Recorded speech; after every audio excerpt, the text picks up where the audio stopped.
कुछ तो लोग कहेंगे लोगों का काम है कहना। લોકો તો કહેવાના જ,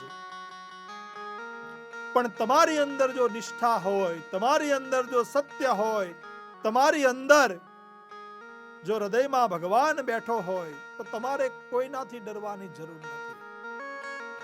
ભગવાન કૃષ્ણના કાને ફરતા ફરતા આ વાત જ્યારે આવે છે ત્યારે ભગવાન કૃષ્ણ વિચાર કરે છે કે મારે મારી પર લાગેલા આ આરોપોને દૂર કરવા જોઈએ.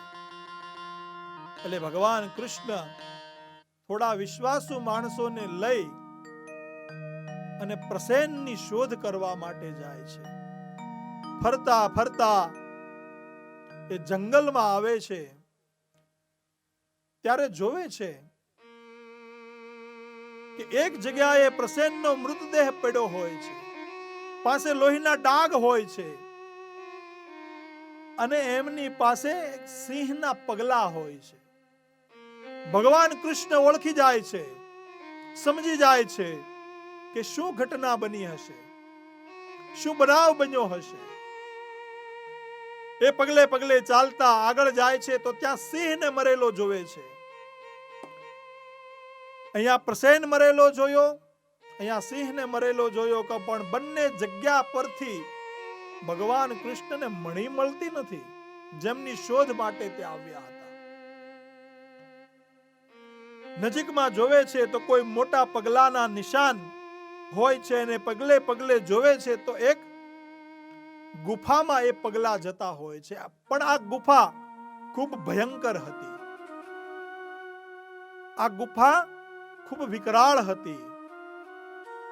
એટલે ભગવાન કૃષ્ણ પોતાની સાથે આવેલા જે માણસો હોય છે તેમને કહે છે કે તમે અહીંયા બહાર ઊભા રહો, હું આ ગુફાની અંદર મણીની શોધ કરવા માટે જાઉં છું અને થોડા દિવસ તમે અહીંયા રાહ જોજો. જો પાછો ન આવું તો તમે બધા પાછા દ્વારિકા જઈ અને સમાચાર આપજો. આ ગુફાની અંદર કેટલો ખતરો છે, આ ગુફા કેટલી ઊંડી છે એ આપણને ખબર નથી, અને આ ગુફાની અંદર મણી છે કે નહીં એ પણ આપણને ખબર નથી. પણ શોધ કરવા માટે, મારી પરનો આક્ષેપ દૂર કરવા માટે મારે આ ગુફાની અંદર જવું પડશે, પણ હું તમારો જીવ મારી સાથે જોખમમાં નાખવા નથી માંગતો. એટલે તમે થોડા દિવસ બહાર રાહ જોવો અને હું ન આવું તો તમે પાછા દ્વારકા જતા રહેજો. કૃષ્ણની સાથે આવેલા માણસો દ્વારની બહાર ઉભા રહે છે. ભગવાન શ્રી કૃષ્ણ એ ગુફાની અંદર પ્રવેશ કરે છે. થોડા અંદર જાય છે તો જોવે છે કે જે મણીની શોધ કરવા માટે ભગવાન કૃષ્ણ આવેલા હતા એ મણીથી બાળકો રમતા હતા. જાંબુવનનો પુત્ર એ મણીથી રમતો હતો, કેમ કે એમની માટે તો એ રમકડું હતું, એ ખીલોનું હતું. આજે જેમ બાળક મોબાઈલથી રમે છે ખીલોના રમકડાની જેમ, આવી રીતે એ મણીથી રમતો હતો. ખૂબ ખરાબી છે, ખૂબ ભયંકર છે આ મોબાઈલ ને રમકડું બનાવવું. તમારા છોકરાને કદાચ તમે તમારા સોનાનો હાર હોય તો આપી દેજો, પણ મોબાઈલ નહીં આપતા. આનાથી ખૂબ ખરાબ અસર એના મગજ પર, એના વિચારો પર અને એના આરોગ્ય પર પડે છે. અને કદાચ તમને ખબર ન હોય, હમણાં એક લેખ મેં વાંચ્યો હતો કે છોકરાઓ અનેક પ્રકારની એની અંદર ગેમો, અનેક પ્રકારની એપો ડાઉનલોડ કરે છે, આપણને પૂછ્યા વગર, બતાવ્યા વગર. પણ એમાં ઘણી પ્રકારના આપણી પાસે એગ્રીમેન્ટો કરાવે છે એ એપો, અને ઘણી પ્રકારની માહિતીઓ આપણા પર્સનલ જે હોય તે બધું ત્યાં પહોંચે છે. જ્યાં પહોંચતું હોય ત્યાં પણ મોબાઈલ ને રમકડું બનાવવું એ ખરાબ છે. અહીંયા જાંબુવનના છોકરાઓ એ મણીથી રમે છે. ભગવાન કૃષ્ણ એ મણીને જોઈ અને ખુશ થઈ ગયા અને બાળકોની પાસેથી મણી લેવાનો પ્રયાસ કરે છે.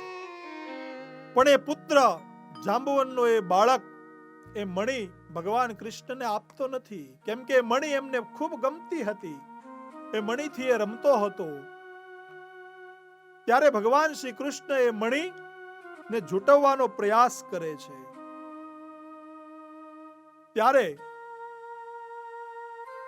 એ બાળક બૂમ પાડે છે અને એની બૂમ સાંભળી અને એની માતા ત્યાં દોડી આવે છે અને કોઈ અજાણ્યા પુરુષને એની ગુફામાં જોવે છે અને પોતાના બાળક પાસેથી એ મણી ઝૂંટવવાનો પ્રયાસ કરે છે. આવું દ્રશ્ય જ્યાં એ બાળકની માતા જોવે છે એટલે જોરથી બૂમો પાડે છે. એની બૂમો સાંભળી અને જાંબુવંત ત્યાં આવે છે. જાંબુવંત ત્યાં આવે છે એટલે ભગવાન કૃષ્ણ અને જાંબુવંતનું યુદ્ધ થાય છે, મલ્લ યુદ્ધ થાય છે. જાંબુવંતનું નામ સાંભળીએ એટલે આપણા મનની અંદર એક વિચાર આવે કે એક જાંબુવંત તો ત્રેતા યુગમાં પણ હતો, જે ભગવાન રામની સેનામાં હતો. તો શું આ એ જ જાંબુવંત છે? એ જ જાંબુવંત હશે? હા, આ એ જ જાંબુવંત છે, જે ત્રેતા યુગમાં ભગવાન રામની સાથે હતો. અનેક જીવો એવા પૃથ્વી પર થઈ ગયા જે યુગો યુગો સુધી જીવતા હતા. હનુમાનજીનું દ્રષ્ટાંત જ આપણે લઈ લો. ત્રેતા યુગમાં ભગવાન શ્રી રામની સાથે હતા, પણ આજે પણ છે. આપણા વેદો, આપણા શાસ્ત્રો અને આજે તો ટેકનોલોજીનો યુગ છે, એની ઉપર સંશોધન પણ થયા. હનુમાનજી અમર છે, અજર છે, એના અનેક પુરાવો પણ મળે છે. 7 જણ અમર બતાવ્યા છે શાસ્ત્રોની અંદર. અશ્વસ્થામાર બલિર વ્યાસો હનુમાન ચ વિભીષણ કૃપા પરશુરામ ચ સપ્તમમ ચિરંજીવી. આ 7 જણ અમર છે, અજર છે. એટલે આ એ જ જાંબુવંત છે જે ત્રેતા યુગમાં ભગવાન શ્રી રામની સેનાની સાથે હતો. પણ ભગવાન કૃષ્ણ અને જાંબુવંતનું જે યુદ્ધ થયું, આમની પાછળનું કારણ પણ ત્રેતા યુગ છે. ભગવાને આપેલું વચન છે, વરદાન છે. જ્યારે રામ અને રાવણનું યુદ્ધ થયું, જ્યારે ભગવાન રામને વનવાસ થયો, આ બધી કથાઓથી આપણે પરિચિત હોઈએ. અને માં સીતાનું રાવણ હરણ કરી ગયો અને જ્યારે સુગ્રીવની સેનાની સહાયતા લઈ અને નલ નીલ દ્વારા સમુદ્રની અંદર સેતુ બાંધવામાં આવ્યો અને રામ અને રાવણનું યુદ્ધ થયું. મહાન યોદ્ધાઓ એમની અંદર મરાયા. ઇન્દ્રજીત, કુંભકર્ણ, કેટલા યોદ્ધાઓ હતા. છેલ્લે રાવણ પણ મૃત્યુ પામ્યો અને યુદ્ધ સમાપ્ત થયું. 14 વર્ષ સમાપ્ત થયા. દિવ્ય વિમાન ભગવાન શ્રી રામ અને સીતા લક્ષ્મણ માટે આવ્યું અયોધ્યા જવા માટે. ત્યારે જાંબુવંત ભગવાન શ્રી રામને કહે છે કે પ્રભુ, મારી એક ઈચ્છા છે, મને એક ઈચ્છા થઈ છે, મને મન થયું છે. ભગવાન કે બોલ, તારી શું ઈચ્છા છે? કે ભગવાન, મારે તમારી સાથે યુદ્ધ કરવું છે. શું કે? મારે તમારી સાથે યુદ્ધ કરવું છે. ત્યારે ભગવાન શ્રી રામ કહે છે કે હે જાંબુવંત, આ તમે શું બોલો છો? તમે કઈ જાણો છો? ત્યારે જાંબુવંત કહે કે પ્રભુ, આટલા દિવસ સુધી મેં યુદ્ધ જોયું ને, એટલે મને યુદ્ધ કરવાનું તામસ છેડ્યું છે, મને મન થયું છે. ઘણા લોકો હોય ને, ઘડીક મ્યુઝિક સાંભળે એટલે ને એમ નાચવાનું મન થાય. કોઈ આમ તામસ વાળી વસ્તુ જોવે તો કોઈને ઝઘડો કરવાનું મન થાય. આવા ઘણા જીવો. પણ જાંબુવંત તો ખૂબ પીઢ હતા. એમનું લોહી ઉકળતા વાર લાગી. આટલા દિવસનું યુદ્ધ જોયું.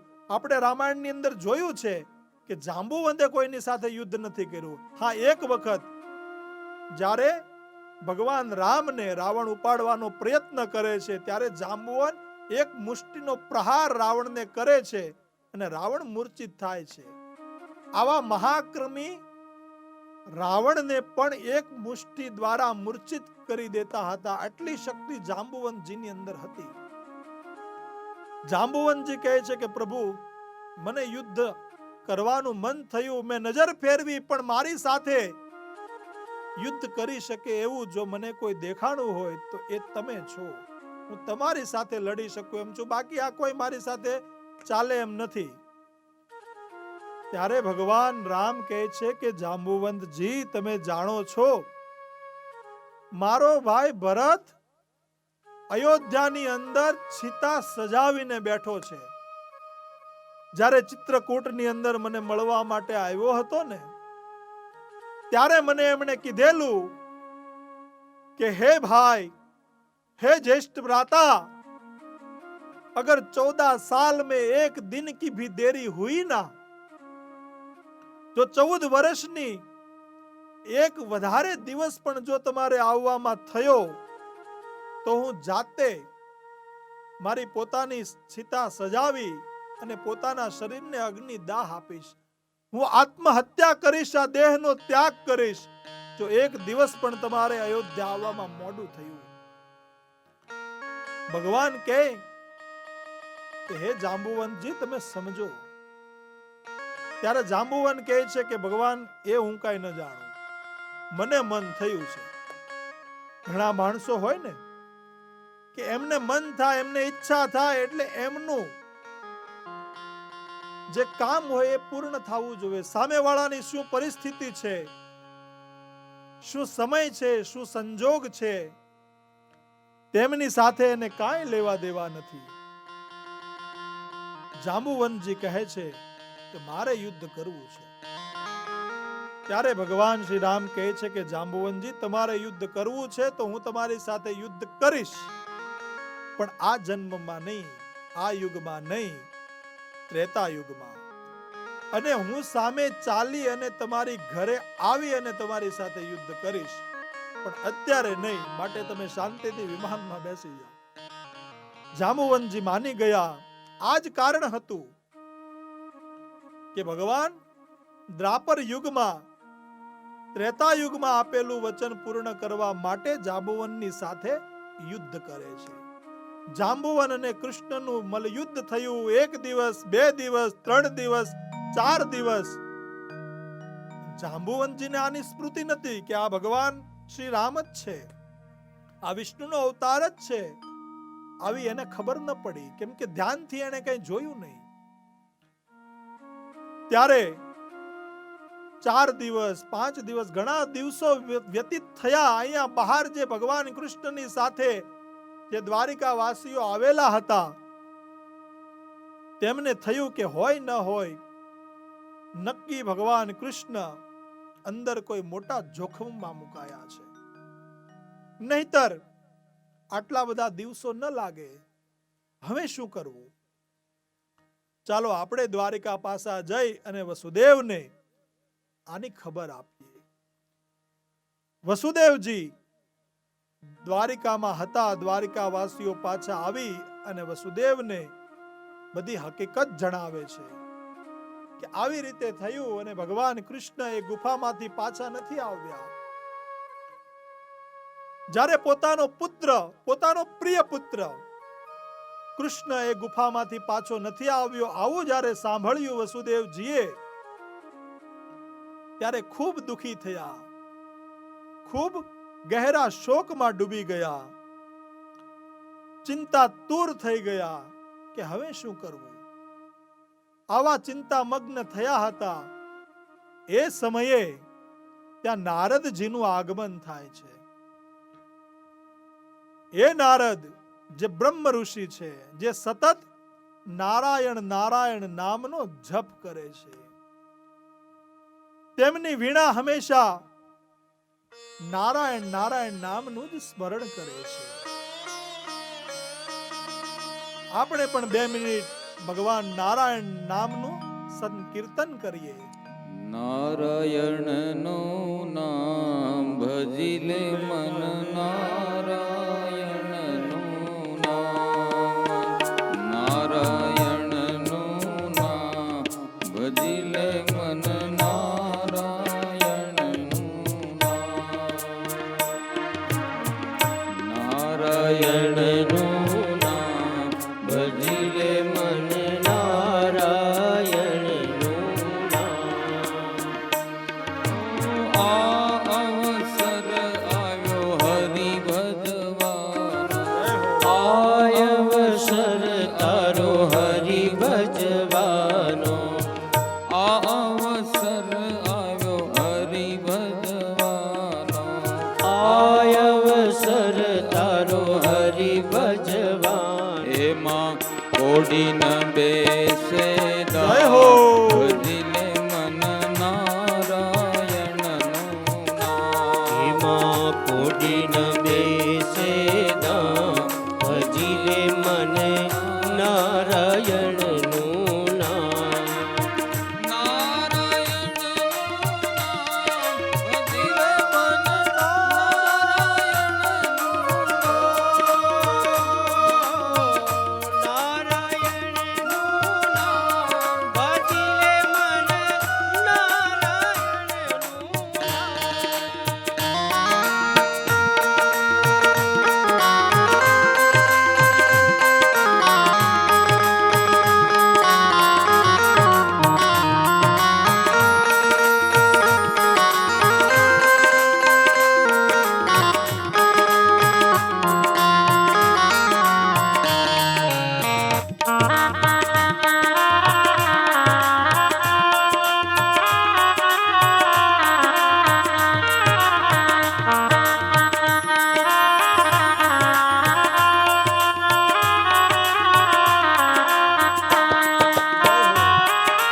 માત પિતા કુટુંબ કબીલા, માત પિતાને કુટુંબ કબીલા, અરે માત પિતા સુત બાંધવ તારા, માત પિતા સુત બાંધવ તારા.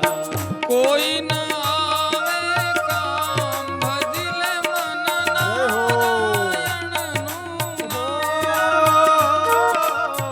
કોઈ ન આવે, કોઈ કામ આવતું નથી નામ સિવાય. મને નારાયણનું નામ. કામ ક્રોધ મદ લોભ ત્યજીને, કામ ક્રોધ મદ લોભ તજીને, કામ ક્રોધ મદ લોભ તજીને, કામ ક્રોધ મદ લોભ તજીને. મૂકી દે મનથી તમામ ભજીલે મન નારાયણનું નામ. મૂકી દે મનથી તમામ, ભજીલે મને નારાયણનું નામ. અંધ બની અથડામાં ભૂંડા, અંધ બની અથડામાં ભૂંડા, ઓ અંધ બની અથડામાં ભૂંડા. હે અંધ બની અથડામાં ભૂંડા. ઘટો ઘટ સુંદર શ્યામ ભજીલે મન નારાયણનું. ઓ ઘટ ઘટ સુંદર શ્યામ, ભજીલે મને નારાયણનું નામ. શ્રીમન નારાયણ નારાયણ નારાયણ, શ્રીમન નારાયણ નારાયણ નારાયણ, શ્રીમન નારાયણ નારાયણ નારાયણ, શ્રીમન નારાયણ નારાયણ નારાયણ, શ્રીમન નારાયણ નારાયણ નારાયણ, શ્રીમન નારાયણ નારાયણ નારાયણ, શ્રીમન નારાયણ નારાયણ નારાયણ, શ્રીમન નારાયણ નારાયણ નારાયણ, શ્રીમન નારાયણ નારાયણ નારાયણ, શ્રીમન શ્રીમન નારાયણ નારાયણ નારાયણ, નારાયણ નારાયણ નારાયણ. શ્રીમન નારાયણ નારાયણ નારાયણ, શ્રીમન નારાયણ નારાયણ નારાયણ. શ્રીમન નારાયણ નારાયણ નારાયણ.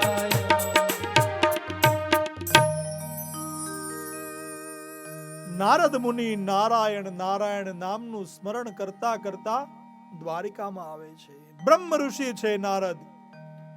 નારદજીને આવતા જોઈ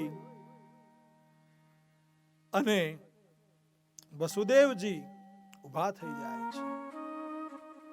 બ્રહ્મ ઋષિ નારદનું સ્વાગત કરે છે, આસન આપે છે, અર્ધ્ય આપે છે, કુશલ સમાચાર પૂછે છે. થોડી વાર પછી નારદ મુનિ વસુદેવજીને પૂછે છે, કેમ કે આ તો બ્રહ્મ ઋષિ છે, સંત છે. વસુદેવજીના મુખની રેખાઓ ઓળખી જાય છે અને વસુદેવજીને પૂછે છે,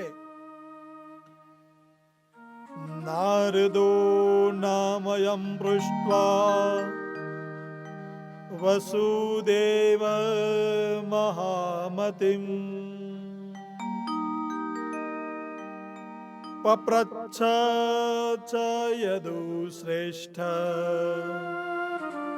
કિમ ચિંતયસી તદ્ધદા. વસુદેવજી, તમે આટલા બધા ચિંતિત કેમ છો? શું થયું છે? મુનિ નારદ વસુદેવને પૂછે છે કે તમે શોકમગ્ન દેખાઓ છો, તમે દુખી દેખાઓ છો, આટલા બધા ચિંતાતુર કેમ છો? ત્યારે વસુદેવજી મુનિ નારદને કહે છે, પુત્રો મે પ્રિયા કૃષ્ણ પ્રસેનાન્વેષણાયુતો પૌરેહે સાકં વનઃ ગત્વા નહતં તં દક્ષસે પ્રસેન ઘાતકં દ્રષ્ટ્વા બીલદ્વારે મૃતં હરી દ્વારે પૌરાનધિષ્ઠાય બિલાંતર્ગતવાન સ્વયં. હે બ્રહ્મ ઋષિ નારદ, મારો પ્રિય પુત્ર પ્રસેનને શોધવા માટે જંગલની અંદર ગયો. તે હજુ સુધી પાછો આવ્યો નથી, એટલે હું દુખી છું.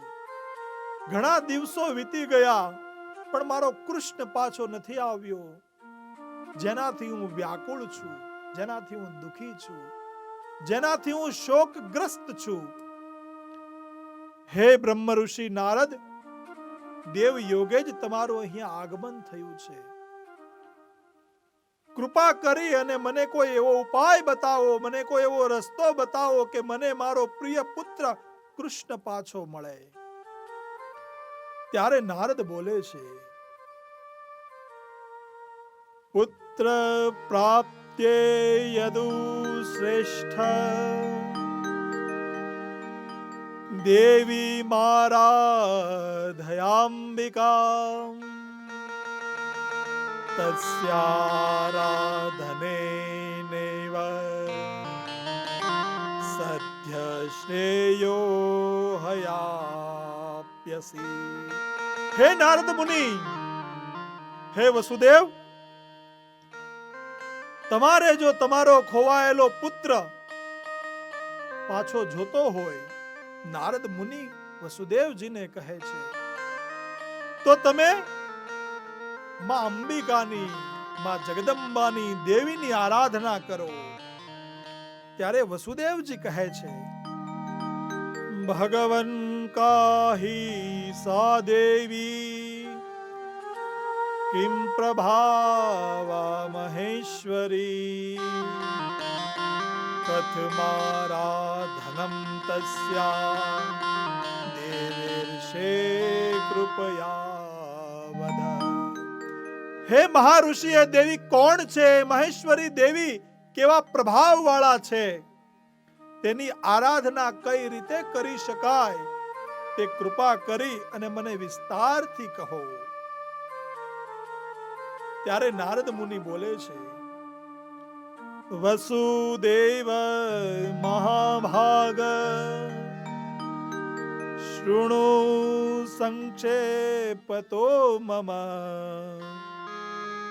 દેવ્યા મહાત્મય તુલમ को वक्तु विस्तरात् क्षमा या सा भगवती नित्या सच्चिदानंद रूपिणी परात् परातरा देवी यया व्याप्तामिदं जगत। हे वसुदेव, એ દેવી, એ મહાદેવી, એ જગત જનની જગદંબા નું સામર્થ્ય કેવું છે તેનું સંપૂર્ણ વર્ણન તો બ્રહ્મા અને વિષ્ણુ પણ કરી શકતા નથી, પણ હું જે જાણું છું તે તમને કહું છું. હે વસુદેવ, એ દેવી નિત્યા અને સચ્ચિદાનંદ સ્વરૂપિણી છે. એ દેવી પરથી પણ પર છે. જેમનાથી આખું જગત વ્યાપ્ત છે, જેની આરાધના બ્રહ્મા વિષ્ણુ સહિતના દેવતાઓ કરે છે, જેમની સ્તુતિ કરી અને ભગવાન વિષ્ણુ આ જગતનું પાલન કરે છે, જેમની સ્તુતિ કરી અને બ્રહ્માજી આ જગતનું સર્જન કરે છે, અને જેમને આરાધી અને ભગવાન રુદ્ર આ જગતનો સંહાર કરે છે, તે દેવી મધુ અને કૈટભનો પણ નાશ કરનારા છે. જ્યારે બ્રહ્માજીને મધુ અને કૈટભ નામના રાક્ષસો રંજાડતા હતા, ત્યારે બ્રહ્માજીએ મધુ અને કૈટભના ત્રાસમાંથી મુક્ત થવા માટે આજ દેવી, આજ મહાદેવીની સ્તુતિ કરેલી. તે દેવી ઈશ્વરોના પણ ઈશ્વરી છે. આ સંસારના બંધનનું કારણ પણ એ જ મહાદેવી છે. ભગવાન મહાદેવ પોતે માં પાર્વતીજીને કહે છે.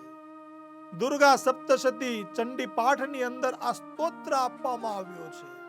દેવીનું મહત્વ બતાવવામાં આવ્યું છે કે માં જગદંબાનો સ્તોત્ર જો કોઈ કરે, એના 108 નામનું પાઠ જો કોઈ કરે, તો તે જીવ યાધિ વ્યાધિ અને ઉપાધિમાંથી પણ મુક્ત થાય છે.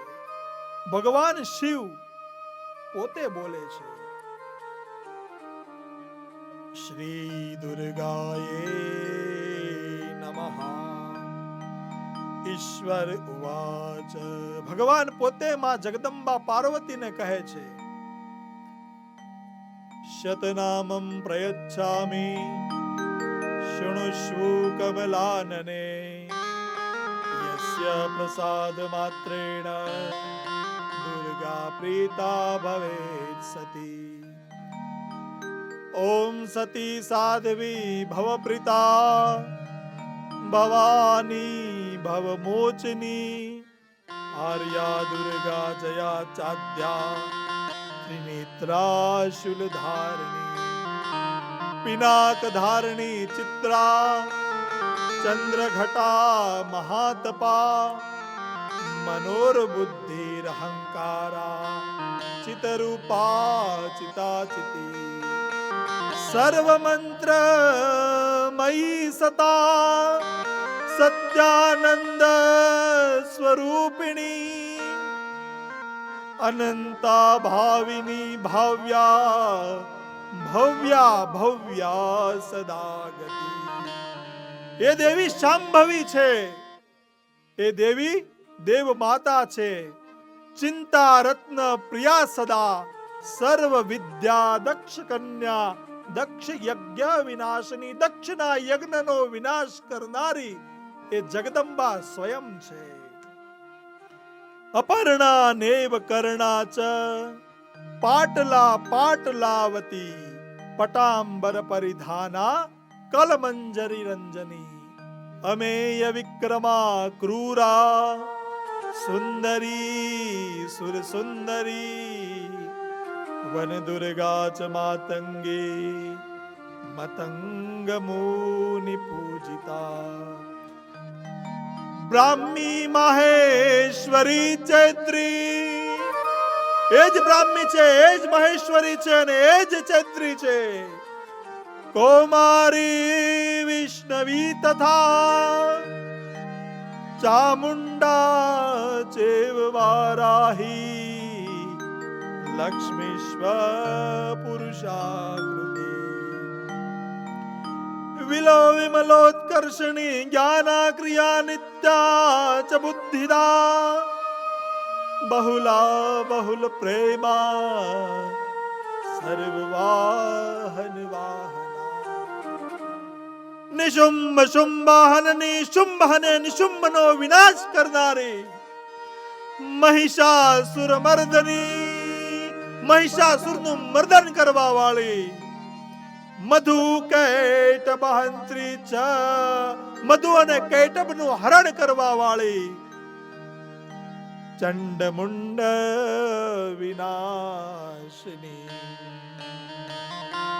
જ્યારે આ જગતની અંદર દેવોને અસુરો ત્રાસ પમાડતા હતા અને એક રક્તબીજ નામનો રાક્ષસ પ્રગટ થયો હતો, તેમનું રક્ત પીવા માટે માં જગદંબા પોતાના હાથમાં ખપ્પર લઈ અને પ્રગટ થયા હતા. એ દેવી નિશુંભ શુંભાહનની અને મહિષા સુરમર્દની મધુ કૈટભહંત્રી ચ ચંડમુંડ સર્વાસુર વિનાશા ચ સર્વદાન વઘાતિની સર્વ પ્રકારના વરદાન આપવા વાળી સર્વશાસ્ત્રમયી સત્યા સર્વાસ્ત્ર ધારિણી તથા અનેક શસ્ત્ર હસ્તા ચ અનેક પ્રકારના અસ્ત્ર શસ્ત્રને પોતાના હાથમાં ધારણ કરવા વાળી અનેક શસ્ત્ર હસ્તા ચ અનેક અસ્ત્ર ધારિણી કૌમારી ચેક કન્યા ચ કેશુરી યુવતી યતિ અપ્રોઢા ચેવ પ્રૌઢા ચ અને વૃદ્ધ માતા બલપ્રદા. એ જ કિશોરી છે, એ જ યુવતી છે, એ જ પ્રૌઢા છે અને એ જ અપ્રોઢા છે. કૌમારી ચેક કન્યા ચ કેશોરી યુવતી યતિ અપ્રોઢા ચેવ પ્રૌઢા ચ વૃદ્ધ માતા બલપ્રદા. મહોદરી મુક્ત કેશી ઘર રૂપા મહાબલા અગ્નિ જ્વાલા રૌદ્રમુખી કાલ રાત્રિ તપસ્વિની. એ જ અગ્નિ જ્વાલા છે, એ જ રૌદ્રમુખી છે અને એ જ કાલ રાત્રિ છે. અગ્નિ જ્વાલા રૌદ્રમુખી કાલ રાત્રિ તપસ્વિની નારાયણી ભદ્રકાલી વિષ્ણુ માયા જલોદરી શિવદૂતી કરાલી ચ અનંતા પરમેશ્વરી કાત્યાયની ચ સાવિત્રી પ્રત્યક્ષા બ્રહ્મવાદિની. યૈદં પ્રપઠે નિત્યં દુર્ગા નામ શતાષ્ટકમ નાસાધ્યં વિદ્યતે દેવી ત્રિષુ લોકેષુ પાર્વતી. ધન ધાન્યં સુતં જાયાહયમ હસ્તિનમેવ ચ ચતુર્વર્ગ તથા ચાન્તે લભેન મુક્તિ ચ શાશ્વતમ. કૌમારી પૂજયિત્વા તુ ધ્યાત્યા દેવી સુરેશ્વરીમ પૂજયે પરયા ભક્ત્યા પઠે નામ શતાષ્ટકમ. આ દુર્ગા શતનામનો જો કોઈ પાઠ કરે છે તો આ જગતની અંદર એવી કોઈ વસ્તુ નથી જે તેને પ્રાપ્ત ન થાય. ધન ધાન્યમ સુતમ જાયા હયમ હસ્તી મેવ ચ. ધન મળે, ધાન્ય મળે, પુત્ર મળે, સ્ત્રી મળે, રાજા જેવો ઇન્દ્ર જેવો વૈભવ મળે છે. તસ્ય સિદ્ધિર ભવે દેવી સર્વે સુરવરે રીપી. રાજાનો દાસ તાયાંતી. કોઈ રાજા જેવો માણસ હોય તો એ પણ એનો દાસ બને છે. રાજ્ય શ્રી મવાપ્યાત ગૌરોચનાલંત કુંકુમેન સિંદુર કર્પૂર મધુત્રેણ વિલિખ્યમ યંત્ર વિધિના વિધિજ્ઞો ભવેત સદા ધાર્યેત પુરારી ભૌમવાસ્યા નિશામગ્રે ચંદ્રે શતભિષાગતે વિલિખ્યમ પ્રપટે સ્તોત્રમ સ ભવેત સંપદા પદમ. નારદ મુનિ કહે છે, નવરાત્ર વિધાનેન સંપૂજ્ય જગદંબિકા નવાહોભિઃ પુરાણસ્વ દેવ્યા ભાગવતમ શૃણુ. યસ્ય શ્રવણ માત્રેણ સદ્ય પુત્રમવાપ્સ્યસી મુક્તિર્મુક્તિર્ન દુરસ્થા પઠતામ શૃણુવન્તા નૃણામ. ઇત્યુક્તો નારદેનાસો વસુદેવઃ પ્રણમ્યમત ઉવાચ પર્યાપ્રીત્યા નારદમ મુનિ સતમમ. બ્રહ્મ ઋષિ નારદ કહે છે કે હે વસુદેવ, તમે માં જગતજનની જગદંબાની આરાધના કરો. તમે શ્રીમદ દેવી ભાગવતનું શ્રવણ કરો. આ શ્રીમદ દેવી ભાગવતના શ્રવણ માત્રથી માં જગદંબાની કૃપાથી તમને તમારો પ્રિય પુત્ર કૃષ્ણ તરત જ પાછો મળશે, એમાં કોઈ સંશય નથી. ત્યારે વસુદેવજી કહે છે, ભગવતસ્તવં વાક્યેન સંસ્મૃતં મૃતમાત્મન શ્રૂયતા તચ્ચ વક્ષ્યામિ દેવી ભાગવત મહાત્મ્ય સંભવમ. પુરા નભો ગિરા કંસો દેવક્યષ્ટમગર્ભત જ્ઞાત્વાત્મ મૃત્યુ પાપો માં સભાર્યાન્યરૂપિદા. વસુદેવજી કહે છે કે હે મુનિ શ્રેષ્ઠ, તમારું આ વાક્ય સાંભળી અને મને મારું પૂર્વ વૃત્તાંત યાદ આવે છે, જેમાં જગદંબાના મહાત્મ્યને લગતું છે. જ્યારે મારા અને દેવકીના લગ્ન થયા, અમારા વિવાહ થયા, એ સમયે દેવકીનો ભાઈ કંસ ખૂબ જ હર્ષથી દેવકીને વિદાય આપતો હતો. જ્યારે દેવકીને વિદાય આપતો હતો એ સમયે આકાશવાણી થઈ કે હે કંસ, તું જેને વિદાય આપે છે તે દેવકીના 8મા ગર્ભથી તારું મૃત્યુ થશે. પોતાના મૃત્યુની આકાશવાણી સાંભળી અને એ મથુરાનો રાજા કંસ ભયભીત થઈ ગયો અને મને અને દેવકીને કારાગૃહમાં જેલમાં પૂરી દીધા અને અમારાથી થતા સંતાનોની એ નિર્દય કંસ હત્યા કરવા લાગ્યો. અમારા જન્મેલા તાજા બાળકોની એ કંસ દ્વારા હત્યા થતી હતી, તેમને મારી નાખતો હતો. અમારા 6 સંતાનોની એ કંસે હત્યા કરી હતી. તમે વિચાર કરો, જે માતા ના સંતાનને જીવતા વેત જ મારી નાખવામાં આવે, અષ્ટપુષ્ટ બાળક હોય, સંતાન હોય, એને એમની માતાની આંખોની સામે જ મારી નાખવામાં આવે, એ માની પીડા શું હશે? આવા 6 સંતાનોની એ રાક્ષસ કંસે હત્યા કરી. વસુદેવજી કહે છે કે ત્યારે અમારા દુઃખનો કોઈ પાર ન રહ્યો. રાત દિવસ અમે વિલાપ કરતા હતા અને દેવકી તો રાત દિવસ રડા કરતી હતી, સંતાપ કરતી હતી.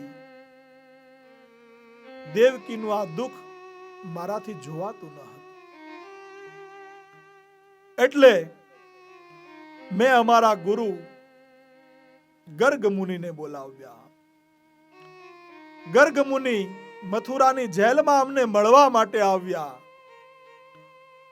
મેં અને દેવકીએ વિનમ્ર ભાવથી ગર્ગ મુનિની પૂજા કરી, દંડવત પ્રણામ કર્યા અને અમારું દુઃખ અને અમારી પીડા એમની સામે રજૂ કર્યા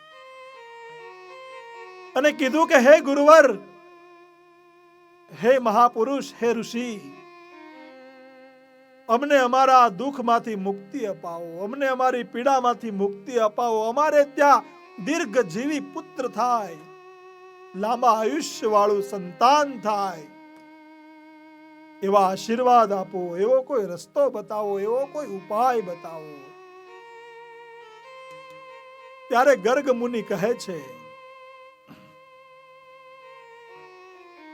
કે હે વસુદેવ, ગર્ગ મુનિનું હૃદય દ્રવી ઉઠ્યું છે. આ તો સંતનું હૃદય. સંતો કોઈનું દુઃખ જોઈ શકતા નથી. સંતોના હૃદય જે છે ને એ કેવા છે ખબર છે? માનસની અંદર તુલસીદાસે બધું જ વર્ણન કર્યું છે, પણ જ્યારે સંતોનું વર્ણન આવ્યું, સંતોની વ્યાખ્યા કરવાની આવી, ત્યારે તેમણે કલમ લીધી અને સંતોની વિશે લખવા માટે બેઠા. પણ શું લખવું આવો વિચાર કરતા હતા. એક છોપા એને લખી કે સંત હૃદય નવનીત સમાના. એટલું તો લખ્યું, પણ પછી વિચાર કરવા લાગ્યા કે આ એનું વર્ણન નથી. સંત હૃદય નવનીત સમાના, કે સંતોનું હૃદય તો નવનીત જેવું છે. પણ તુલસીદાસજી કહે છે કે કહા કવિએ કહા ન જાના, સંત હૃદય નવનીત સમાના, કે માખણ જેવું તો છે, પણ આ એનું પૂરું વર્ણન નથી. કેમ કે નિજ પ્રતાપ દ્રવહી નવનીતા, પર દુઃખ ભંજન જો સંત પુનીતા. બીજાનું દુઃખ જોઈ અને સંતનું હૃદય દ્રવી ઉઠે છે.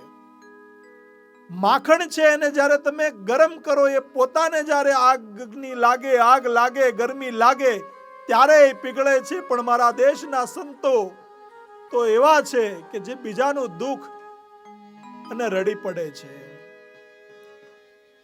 એટલે જ કીધું છે ને કે સંતોનો સ્વભાવ છે એવો. સંતોનો સ્વભાવ કેવો છે? સંતોનો જય હો. સ્વભાવ છે એવો, જનેતાની ગોદના જેવો. જનેતાની ગોદના જેવો. સંતોનો સ્વભાવ છે એવો, જનેતાની ગોદના જેવો. સંતોનો સ્વભાવ તો જનેતાની ગોદ જેવો છે. જનનીથી જય હો. ડગલું આગળ પરમ સનેહી સંત. જનનીથી એક ડગલું આગળ પરમ સનેહી સંત. જનનીથી એક ડગલું આગળ સંતોને બતાવ્યા છે. શું કામ? માત સુવાડે ને સંત જગાડે, માત સુવાડે ને સંત જગાડે, પછી મેળવી દે ભગવાન. સંતોનો સ્વભાવ સેવો. સંત છે, સાધુ છે, ગુરુ છે, સદગુરુ છે. એક હાથમાં પોતાના શિષ્યનું બાવડું હાથ રાખે છે અને એક હાથમાં ભગવાન રાખે છે. જ્યારે સમય આવે ને ત્યારે બંને હાથોને ભેગા કરી દે છે. એ તો ભેળવી દે, એ તો મેળવી દે ભગવંત. સંતોનો સ્વભાવ છે એવો, જનેતાની ગોદના જેવો. આ સંતોએ આ જગતની અંદર લોકોના કલ્યાણ માટે કેટલું કર્યું છે. ગર્ગ મુનિનું હૃદય દ્રવી ઉઠ્યું. શું કામ કે સંત છે. બીજાનું દુઃખ જોઈ અને એનું હૃદય દ્રવી ઉઠે છે.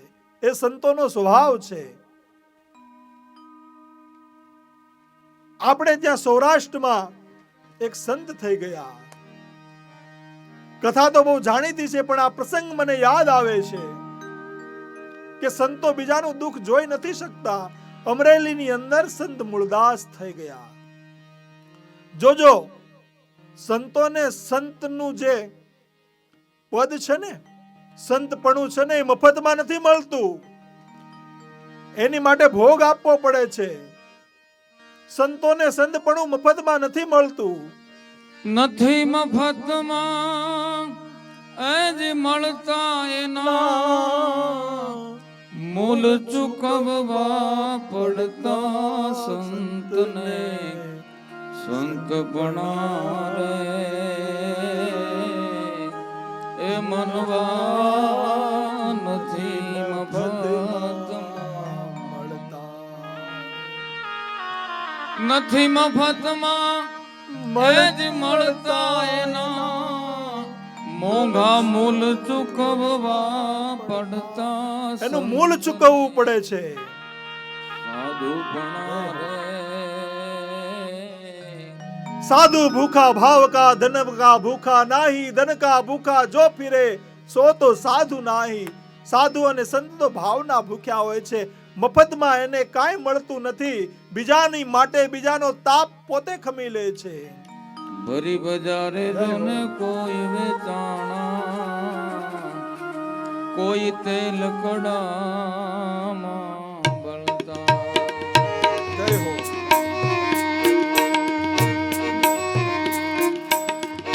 ભરી બજારે જોને કોઈ વેચાણા, કોઈ તેલ કડામાં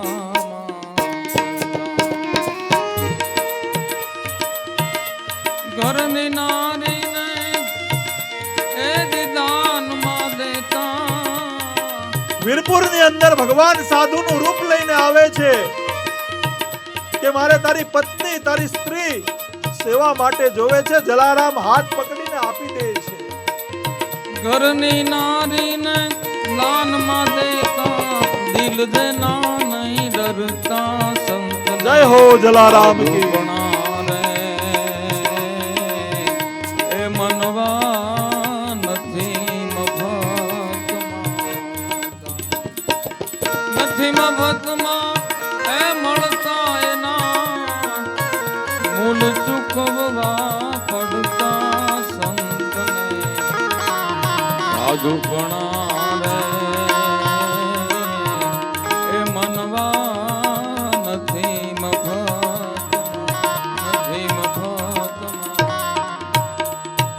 મફતમાં નથી મળતા એના મોંઘા મૂલ છુપવા. મોંઘા શબ્દ લખ્યો. કવિ જે લખે ને એ બહુ વિચાર કરીને લખે છે. સંતોને સંતપણા નથી મફતમાં મળતા, એના મોંઘા મૂલ ચૂકવવા પડતા. અમરેલીની અંદર સંત મૂળદાસ થઈ ગયા. એક દિવસ એ મૂળદાસ પોતાની ઝૂંપડીએ, પોતાના આશ્રમે કે પોતાની કુટિયા જે હોય તે ત્યાં બેઠા હોય છે. રાતનો સમય છે, અંધારું છે. એવામાં તેની નજર જાય છે તો એક સ્ત્રી એક કુવાની તરફ દોડી અને જતી હોય છે. એક દીકરી એ કુવાની તરફ દોડીને જતી હોય છે. આ તો સંતની નજર છે, આ તો સાધુની નજર છે. સાધુ દીર્ઘ દ્રષ્ટિવાળા હોય છે. ખ્યાલ આવી ગયો, અંદાજ આવી ગયો કે શું થવાનું છે. એક ક્ષણનો પણ વિલંબ કર્યા વગર સંત મૂળદાસ દોડે છે. જાય દીકરી, જાય સ્ત્રી કુવાની અંદર પડવા માટે જાય છે એટલે સંત મૂળદાસ તેમનો હાથ પકડી લે છે કે બેટા, શું કરે છે તું? આ શું કરવા જઈ રહી છે? કેવું પાપ કરે છે? શું કામ કરે છે આત્મહત્યા? તને ખબર છે કે આ જન્મમાં તું આત્મહત્યા કરને તો આવતા 7 જન્મો સુધી તારે આત્મહત્યા કરવી પડે, આ દેહનો ત્યાગ કરવો પડે. આવું ભયંકર મહાપાપ છે આત્મહત્યા. ત્યારે દીકરી કહે છે કે બાપુ, હું જાણું છું કે આત્મહત્યા કરવી એ પાપ છે, પણ હું મજબૂર છું. સંત મૂળદાસ પૂછે છે કે બેટા, શું કામ મજબૂર છે? શું થયું છે એવું? મોત કોઈનો વિકલ્પ નથી. દરેક વસ્તુના, દરેક સમસ્યાના, દરેક પરિસ્થિતિના રસ્તા છે. આત્મહત્યા કરવી એ કોઈ વિકલ્પ નથી. શું કામ આત્મહત્યા કરવી છે તારે? ત્યારે એ દીકરી બોલે છે કે બાપુ, મારા લગ્ન હજી થયા નથી, હું કુંવારી છું અને મારા પેટની અંદર ગર્ભ છે, મારા પેટની અંદર બાળક છે. એ બાળક એટલું બધું વિકસિત થઈ ગયું છે કે એનું હવે કાંઈ થઈ શકે એમ નથી. મેં કોઈની ઉપર વિશ્વાસ કરી, ભરોસો મૂકી અને પ્રેમ કર્યો હતો. એ માણસે મને દગો દીધો, મને છેતરી છે. પણ એ માણસ એટલો બધો વૈભવશાળી, પ્રભાવશાળી અને માથા ભારે છે કે તેમનું નામ હું મારા ઘરે આપી શકું એમ નથી. જો એમનું નામ હું આપું તો મારા પરિવારની કે મારી સલામતી નથી. અમારા બધાના જીવ જોખમમાં મુકાય એમ છે. અને જો હું આ બાળક જે મારા પેટમાં છે એમના પિતાનું નામ ન આપું તો હું જીવી શકું એમ નથી. મારી પાસે આ એક જ વિકલ્પ છે. ત્યારે મૂળદાસ કહે છે કે બેટા, તારી પાસે એક વિકલ્પ નથી, બીજો પણ વિકલ્પ છે કે જો